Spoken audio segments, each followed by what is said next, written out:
Sahabat hukum Indonesia, dengan kita memahami kedudukan dan peran dari replik dalam sebuah perkara, khusus dalam perkara perdata, maka di dalam hukum acara perdata banyak hal yang harus diperhatikan ketika kita mau menyusun replik.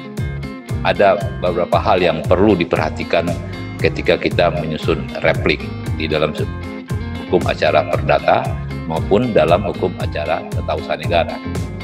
Pertama, hal-hal yang harus diperhatikan di dalam menyusun replik itu adalah penggugat di dalam menyusun replik selayaknya harus menguasai hal-hal yang terkait dengan eksepsi. Ya, jadi biasanya kan di dalam jawabannya tergugat biasanya acap kali atau sering menyampaikan eksepsi. Nah, di situ perlu dipelajari oleh penggugat di dalam menyusun replik itu eksepsi apa yang disampaikan oleh tergugat di dalam jawabannya. Nah, kemudian penggugat di dalam menyusun replik harus mempertimbangkan dengan cermat isi gugatan balik ya, atau jawaban dari tergugat. Karena replik itu adalah tanggapan terhadap jawaban, maka penggugat benar-benar harus ya, memperhatikan apa yang didalilkan oleh tergugat di dalam jawabannya. Ada juga orang pakai istilah gugatan balik, tapi itu sebetulnya agak berbeda juga, tapi tidak apa-apa.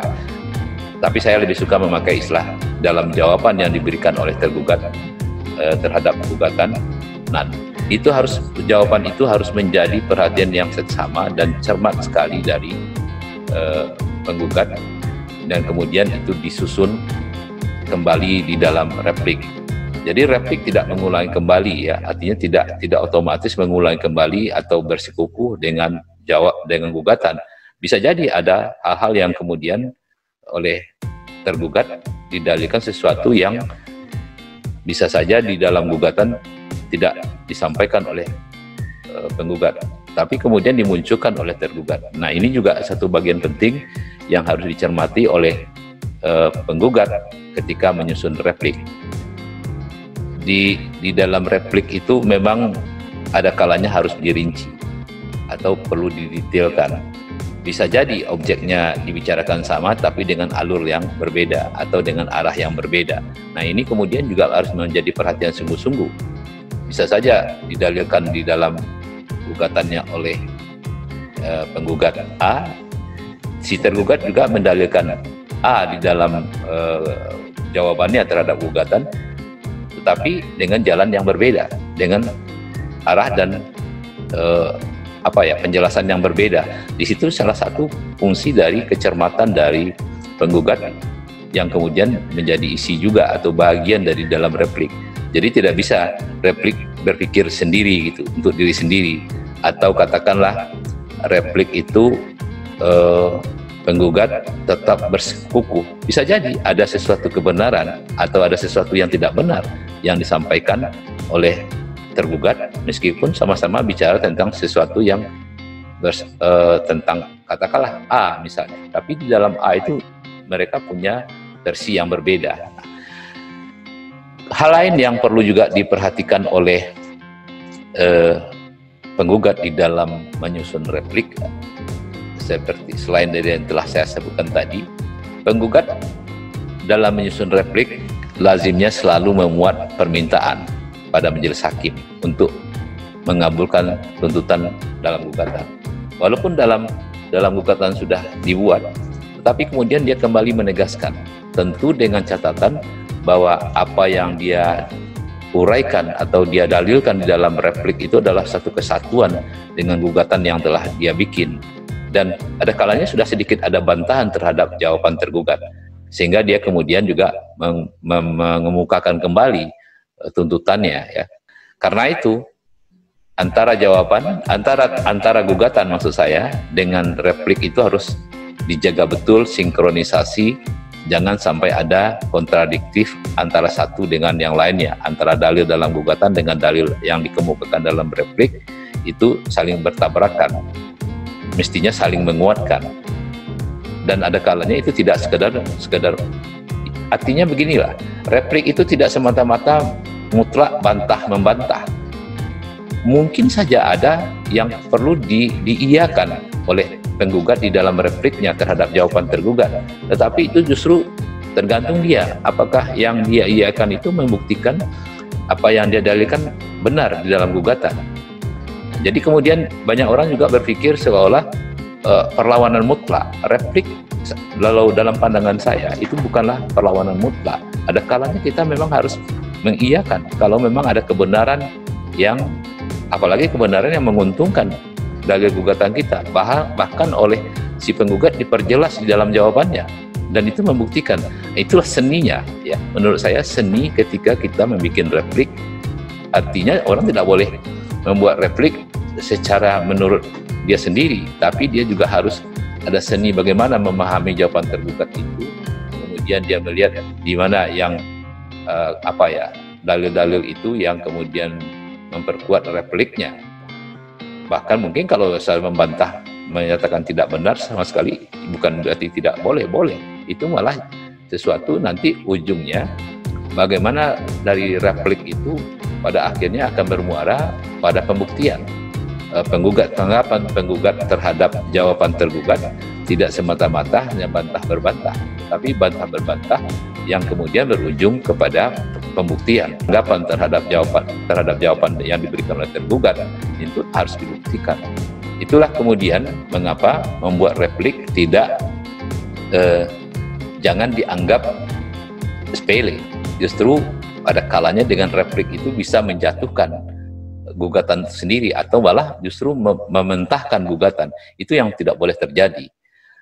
Dengan demikian dalam replik biasanya akan dimasukkan dalil-dalil yang merupakan sanggahan atau penolakan atas sebagian atau seluruh dari dalil-dalil tergugat dalam jawabannya. Sebenarnya replik tidak selalu terkooptasi dalam pandangan seperti yang saya bilang tadi, hanya bantahan mutlak gitu ya. Karena pertama, dalam replik tidak hanya berisi dalil sanggahan dan penolakan, tapi bisa berupa penggunaan lebih rinci dari dalil-dalil yang telah diuraikan di dalam gugatan. Jadi ini yang kemudian kesempatan replik itu adalah kesempatan untuk lebih detail. Karena biasanya orang kalau dalam gugatan tidak selalu detail, tapi setelah ada jawaban dari tergugat, baru kemudian si penggugat mendetailkannya di dalam replik. Kedua, dalil-dalil dalam replik boleh saja menambahkan pendapat ahli atau doktrin atau jurisprudensi. Namun muara dari dalil-dalil tersebut adalah pada alat bukti. Jadi agak berbeda dengan pokok gugatan. Kalau di pokok gugatan kita memang menduduk perkaranya, tapi di dalam replik bisa kita memasukkan pendapat ahli atau doktrin atas jawaban dari tergugat terhadap gugatan yang mungkin saja mendalilkan sesuatu yang menurut kita, apalagi kalau berkaitan dengan eksepsi, bisa saja itu terjadi. Maka di dalam replik lah tempatnya untuk menyatakan atau melengkapi dalil-dalil gugatan dalam replik itu dengan pendapat ahli atau dengan jurisprudensi. Nah, saya kira itu sebagian kecil yang prinsip ketika membuat replik. Jadi tidak, artinya replik jangan lagi dipahami sebatas pengulangan kembali gugatan. Sebetulnya adalah mendetailkan gugatan dan sekaligus sanggahan, bahkan mungkin juga penolakan terhadap jawaban tergugat. Tapi bisa juga satu bagian untuk membenarkan apa yang telah didalilkan oleh tergugat. Tentu pembenaran itu dalam konteks kepentingan dari si penggugat. Itulah sahabat hukum yang perlu beberapa prinsip dasar, karena memang soal bagaimana menulis atau menyusun replik dan isinya itu memang tidak ada di dalam hukum acara, tidak diatur. Oleh karena itu empiris dan pengalaman serta pemahaman kita terhadap pokok perkara, baik strukturnya maupun isinya, itu juga tergantung dari pokok perkara. Tetapi yang paling penting sebetulnya adalah replik itu sebaiknya selaras dengan struktur gugatan. dan kemudian juga disesuaikan dengan struktur jawaban dari penggugat ya terhadap gugatan. Oleh karena itu, semakin menyusun replik itu di dalam perkara perdata atau perkara tata usaha negara agak sangat lebih berat dibanding daripada menyusun replik di dalam hukum acara pidana.